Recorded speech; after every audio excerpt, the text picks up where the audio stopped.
A 22 de julho de 1918 tem lugar a sessão solene de abertura do Parlamento, com Sidónio Pais a anunciar a plena normalidade constitucional no país após a Revolução de dezembro de 1917 e a realização de eleições legislativas e presidenciais em abril de 1918.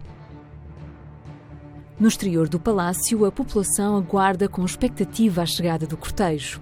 A multidão empoleira-se nas cantarias, sob as árvores, até cobrindo o pedestal da estátua de José Estevão, hora e meia antes do início da cerimónia. O dia era de festa. Desde o Palácio de Belém até São Bento, as multidões, nos passeios e nas janelas, acompanham a carruagem presidencial, agitando lenços e dando palmas e vivas à passagem do cortejo. O mesmo ambiente de euforia espera o Presidente da República na entrada do Congresso. À hora certa, os deputados, senadores, membros do governo, corpo diplomático e convidados chegam ao Parlamento, seguindo-se os representantes de governos estrangeiros e os presidentes das duas câmaras do Parlamento.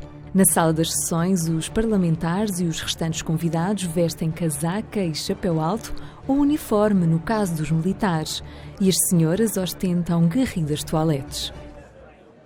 Ao som de A Portuguesa, Sidónio Pais entra na sala das sessões perante uma assistência de pé, com exceção de deputados monárquicos, que justificariam, dando conta de não se levantarem quando o hino nacional se ouvia a alguma distância e não no recinto.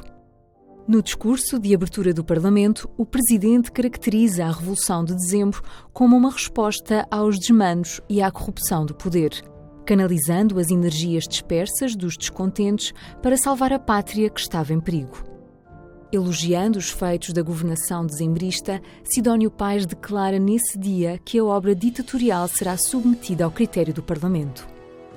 A intervenção do Presidente da República em São Bento termina com uma saudação às Forças Armadas Portuguesas que combatem em França e em África pela causa sagrada da pátria e da humanidade.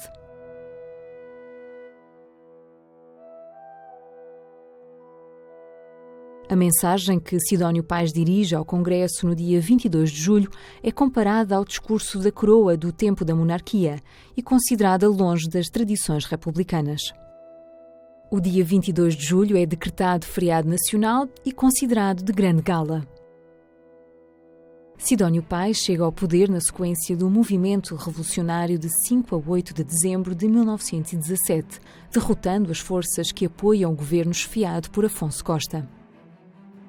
O movimento, liderado por Sidónio, reúne várias fações descontentes com a governação do Partido Democrático, marcada pela crise económica e social, pela participação de Portugal na Grande Guerra e pelas medidas anticlericais.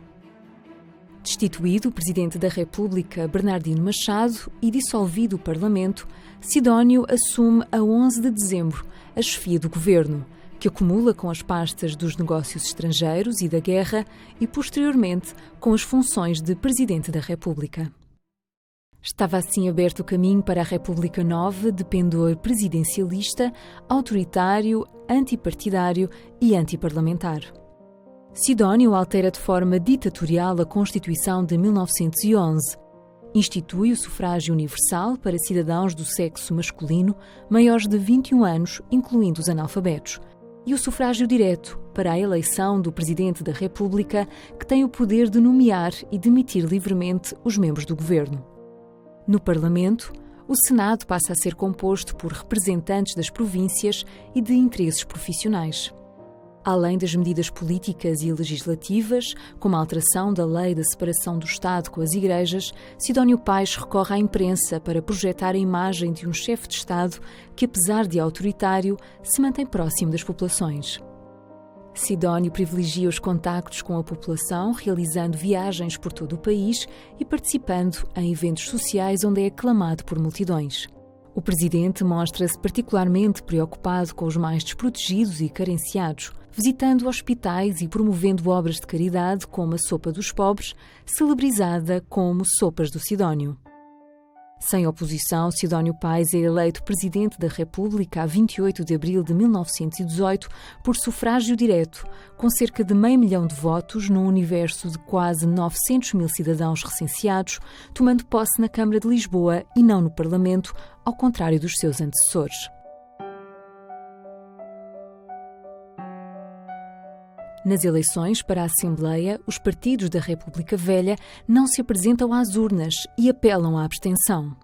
O Partido Nacional Republicano, criado para este ato eleitoral, em torno da figura de Sidónio Pais, alcança uma ampla maioria. O Parlamento Sidonista, mandatado para rever a Constituição de 1911, legitimando dessa forma a República Nova, não chega a concluir os seus trabalhos. Os debates ficam marcados pela tensão vivida entre republicanos e monárquicos, mas também pelas divisões que se acentuam no seio do Partido Nacional Republicano, sobretudo no que diz respeito à questão do regime presidencialista.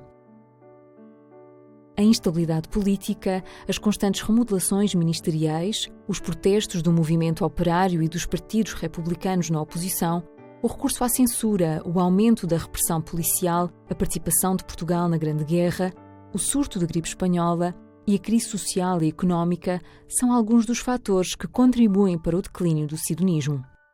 No dia 6 de dezembro, um jovem dispara 3 vezes sobre o presidente, enquanto este entra no carro.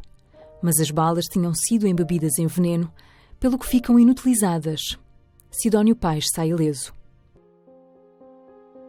Dias mais tarde, a 14 de dezembro, o presidente é abatido a tiro na estação do Rossio, por um ex-sargento do Exército. O governo decreta 30 dias de luto nacional. Reinaldo Ferreira, o repórter X do jornal O Século, cria o mito de Sidónio Salvador da Pátria, difundindo aquelas que teriam sido as últimas palavras do presidente. Morro bem, salvem a pátria! O Diário da Câmara dos Deputados dá conta de um último apelo mais aflitivo feito pelo presidente àqueles que o ajudavam. Não me apertem, rapazes! No dia 21, entre a Câmara Municipal e o Mosteiro dos Jerónimos, as cerimónias e o cortejo fúnebre são acompanhados por milhares de pessoas em clima de emoção e revolta.